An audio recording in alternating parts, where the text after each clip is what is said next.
কি রে, তুই কান্না করিস কেন? তোর কি হয়েছে আমাকে বল। সবুজ রঙের হাল্ক তখন দাঁড়িয়ে মন খারাপ করে দাদিকে বলে, এই শীতে আমি একা থাকতে পারবো না, আমাকে বিয়ে করাইয়া দাও, না হলে আমি বাড়িতে থাকবো না। ও এই কথা, তোকে তো বিয়ের জন্য কোনো মেয়ে পছন্দ করবে। বুড়ি, তুই দেখবি আমি আজ একটা বিয়ে করে বাড়িতে আসবো, না হলে আসবো না। খা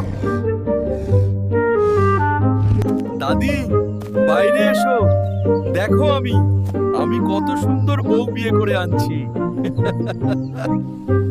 কি গো, তোমার রান্না কত দূর? একটু তাড়াতাড়ি করো, আমি কাজে যাব। এই তো হয়েছে, তুমি হাত মুখ ধুয়ে আসো, আমি তোমাকে খেতে দিচ্ছি। খুব ভালো রান্না হয়েছে। তুমি এত সুন্দর রান্না কিভাবে করো? তোমার একটা সুন্দর ছেলে হয়েছে। যাও, তুমি তাড়াতাড়ি বাড়িতে যাও।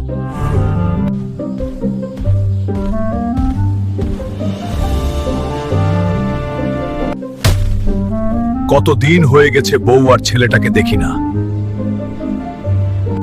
না, আজ থেকে নিজ গ্রামে কাজ করব, তাহলে বউ আর ছেলে আমার সাথে থাকবে। গিন্নি, আজ থেকে আমি আর কোথাও যাব না, বাড়িতে থেকে কাজ করব। কত কষ্ট করে কাজ করো, একটু জিরিয়ে নিতে পারো না?